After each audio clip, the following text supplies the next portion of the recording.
Hello दोस्तों, electronics knowledge by MK के इस चैनल में आपका फिर से स्वागत है। दोस्तों, अभी मैंने लास्ट वीडियो डाली थी जिसका टॉपिक था वॉल्यूम कंट्रोल फंक्शन कैसे करता है।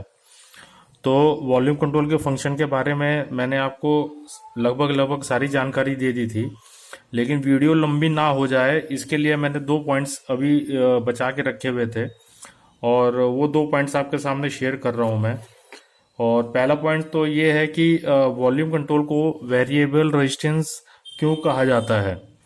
देखिए, वॉल्यूम कंट्रोल को वेरिएबल रेजिस्टेंस के अंतर्गत इसलिए रखा जाता है क्योंकि ये रेजिस्टेंस इसकी वेरी करती है और वेरी पोटेंशियोमीटर को घुमाते समय जितना इसको खोला या बंद किया जाता है उस हिसाब से इसके तीनों टर्मिनल्स के बीच में आपस में रेजिस्टेंस की कम ज़्यादा होता है, जिसकी वजह से जो आवाज़ भी कम ज़्यादा होता है। और वो चीज़ मैंने आपको समझा दी थी, लेकिन ये रेजिस्टेंस कैसे वेरी करता है ये आपको मैं आज प्रैक्टिकली बताऊंगा।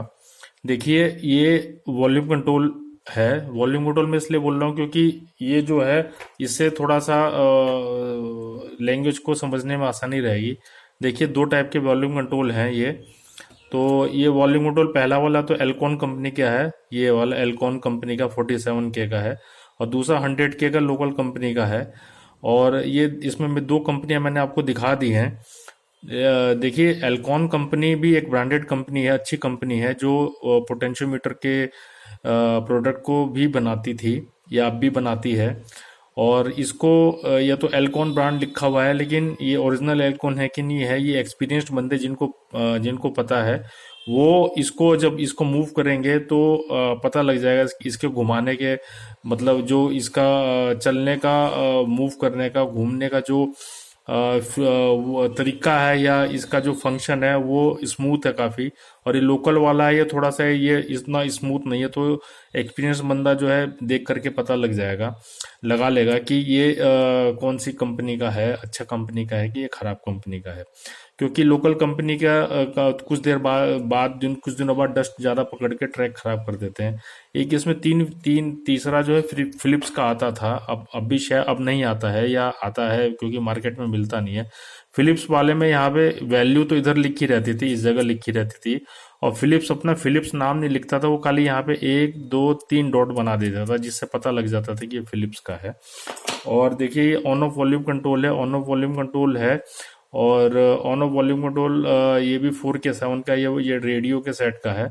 तो ये भी फिलिप्स का ही है, क्योंकि ये इसको एक तो प्रिंट से और इसका मूव कराने के तरीके से पता लग जाता है। जो ये टक टक बोल रहा है इससे ही पता लग जाता है कि ये अच्छी कंपनी का, ये फिलिप्स कंपनी का है। और पिछली वीडियो में मैंने आपको ये बताया था कि इसके अंदर एक और चौथा टर्मिनल भी लगा होता है ऑन ऑफ में। वो इसमें वैल्यू लिखी रहेगी, जैसे 4K7+3K लिखा रहेगा।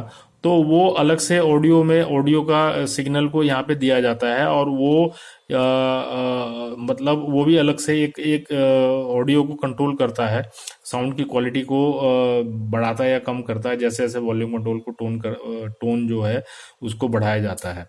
तो ये जनरली एक चीज है, लेकिन मेन बात ये है कि वॉल्यूम कंट्रोल का वेरिएशन कैसे होता है, वेरिएबल कैसे इसको रखा जाता है। तो देखिए, ये चीज मैंने आपको प्रैक्टिकल करके नहीं दिखाई थी। और जैसे ये वॉल्यूम कंट्रोल आपका कितने का है, ये 47K का है। तो ये 47K यहाँ पे दोनों जगह इसको जब रखेंगे, के वैल्यू में रखेंगे, तो यहाँ पे ये फर्स्ट और थर्ड में ये 47K बताएगा। लगभग लगभग देखिए, ये 47K बता रहा है, और ये फर्स्ट और थर्ड में पॉइंट में ये इसकी कोई वैल्यू जो है बदलती नहीं है, बदलती है फर्स्ट और सेकंड और थर्ड में। तो देखिए, मैं आपको प्रैक्टिकल करके दिखाता हूँ कि ये कैसे वैल्यू इसकी कम ज़्यादा होती है। देखिए, फर्स्ट और थर्ड सेकंड में मैंने अगर इसको लगाया है, तो अभी ये पूरी तरह से बंद है, तो ये शॉर्ट दिखा रहा है, ये पूरी तरह से शॉर्ट दिखा रहा है।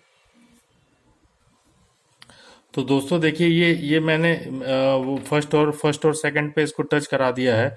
और इसके वॉल्यूम कंट्रोल को मैं निडल की आप सुई देखना, इसको जैसे ही इसको घुमाया जाता है, इसकी घुंडी को देखिए, वो इसकी रेजिस्टेंस जो है जैसे जैसे मैं इसको आगे करता जाता हूँ, आगे खोलता जाता हूँ, तो ये पूरी तरह से 0 ओम की तरफ बढ़ रही है। और बंद करने पे इसकी निडल जो है हाई रेजिस्टेंस की तरफ जा रही है।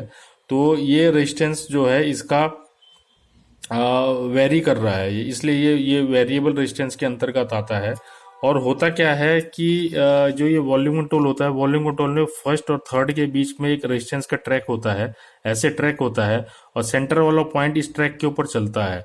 तो यहाँ पे तो सबसे मिनिमम रेजिस्टेंस रहता है और यहाँ पे सबसे हाई रेजिस्टेंस रहता है। तो सेकंड पॉइंट जैसे जैसे इसके ट्रैक पे आगे बढ़ता है, तो इसके बीच में रेजिस्टेंस हाई तो होता चला जाता है, और इसके बीच में रेजिस्टेंस जो है कम होता चला जाता है। मैं ये एंटी क्लॉकवाइज घुमाने पे ऐसा होता है। तो ये वॉल्यूम कंट्रोल की एक छोटी सी जानकारी थी। और ये जानकारी आपको कैसे लगी कमेंट्स बॉक्स करके ज़रूर बताइएगा। और तब तक के लिए मिलते हैं दोस्तों नई वीडियो के साथ। थैंक यू वेरी मच, बहुत बहुत धन्यवाद।